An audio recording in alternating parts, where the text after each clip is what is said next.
Hi, this is Professor CC19, and today we're playing level 501 on our quest to the end of Candy Crush Saga, where we have 25 moves to clear out 51 jelly.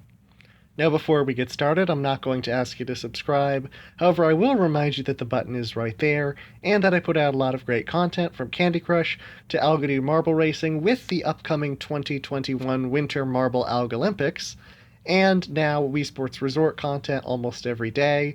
Always something good happening on this channel, so I would encourage you to subscribe. Alright, we are on level 501, and man, has it been a long time since I have done an in-order walkthrough. I've had a lot of other content coming out with my Wii Sports Resort cycling speed runs and the 15 Days of Christmas countdown and marble racing and the 19th.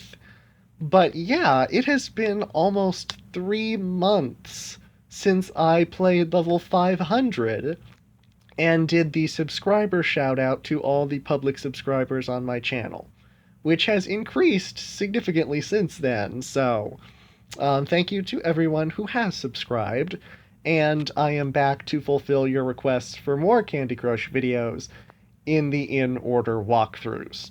And this is a level of new features. We have sugar chests, which I will explain to you in detail here. I think that this is the first level officially in the game that they are introduced. There may be a level before this that King decided to throw them in because King is constantly changing the levels. But to the best of my knowledge, this is supposed to be the level that introduces you to sugar chests and keys. Keys go with the chests.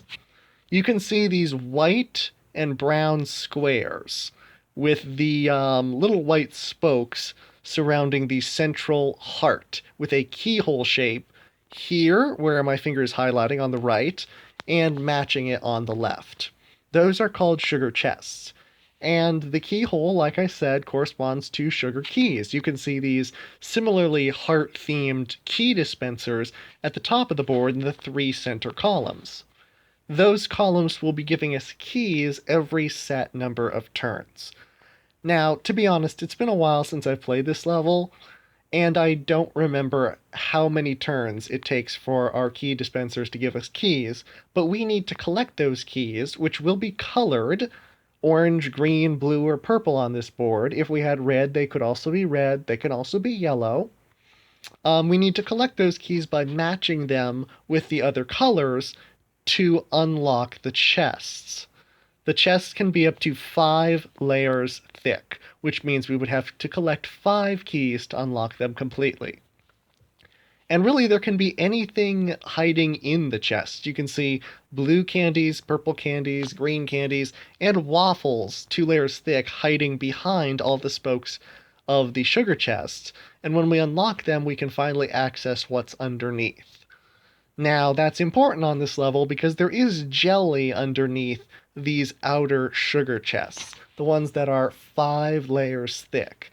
The ones further towards the inside of the board and towards the top are not as thick. So we will be unlocking layers as we go. We also have 2 fish down at the bottom in sugar chests, and we will unlock them towards the end of this level. Alright, I hope I explained that in detail so that you can understand it. In the simplest terms possible, we need to collect the keys to unlock the sugar chests, and then get whatever is inside them. Alrighty then. We also have a ton of waffles on this board, so let's try and clear them out first. Please leave your comments below on what you think of the job I did in describing those sugar chests. Do you think I put too much effort into explaining what they look like? Or would you rather hear more about what specific things could be inside them? Or would you have just liked the simple description? Please leave your comments below on what I could do better in describing them. Alright, we have our first key. It came down within 4 turns. We can collect it, and you can see that there are now fewer spokes around the sugar chests. That key applies to all of them. That one key unlocks 1 layer of every chest on the board. And I can see some of them, the ones towards the top and towards the center, are only one key away from being unlocked. So when we collect this orange key... Actually, I'm not going to collect the orange key just yet, because I do love this Rap Never mind, never mind. Scratch what I just said. We collected the key, and as you can see, there are some of the sugar chests that are now gone completely. We have a purple candy here, a waffle fell down here, and we have a divinely created color bomb on the left side. So that's our second key, and our Rap combo is also gone, unfortunately. And I'm going to try and strike more of these waffles to weaken them. And working towards the bottom of the board helps us with cascading as well. And it looks like that worked out really nicely. We got another color bomb to go off. You can see what I mean. On this board we have only 4 colors, so when I make a move like this down below, it's chaotic, and it makes things happen up above. One of the universal strategies of Candy Crush Saga. If there is no better move, do something towards the bottom of the board. Alrighty then, now you can see the difficult part of this level. Those sugar chests that are the thickest, those 5-layer thick ones, we only need 2 more keys, but they're going to be opening up last with only a few moves left. They have 2 layers of waffles underneath them, and the jelly, and they are cut off by these little gaps in the board. So those are going to be the hardest squares to clear out, and we are going to have to prepare for when they are unlocked. We need some firepower in the form of specials in order to clear those outer edge jellies in the last few moves. Notice everything we're doing now with all the chaos, we have not touched what's in those sugar chests, neither have they moved. The keys are the only ways to get at them. Nothing we do on the board, no matter how powerful, can affect what's in a sugar chest until it's opened. Alrighty, I am happy with this setup. I am very happy with this setup. We have a color bomb wrapped. Those fish are going to be opening up at the same time as those last chests, by the way. So those can be helpful. But I am honestly pretty happy with this color bomb wrapped. I would just like to see a touch more green on this board. At least towards the edges. And I'm actually not seeing that. I'm going to work on the right side and try and get... Oh, never mind. Yeah, that's the risk on this board. When there's on a board where stuff is easy to create, where we have all these specials come together easily, it's also a possibility that they will all just go off and you have no control over them. But it did still give us a color bomb purple stripe.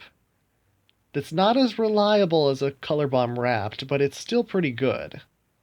Let's see if we can maybe get another color bomb with the orange.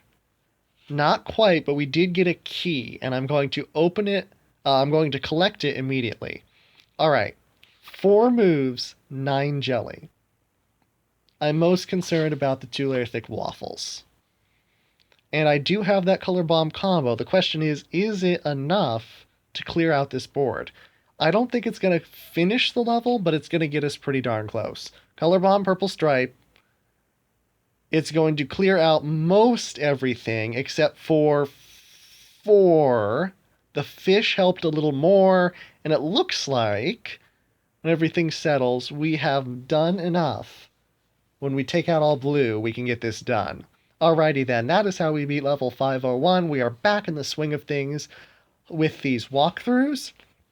Yeah, that is sugar chests. One of the most interesting features in the game. They become used more commonly later in the game because they are a pretty tough blocker. They can really a lot of board space.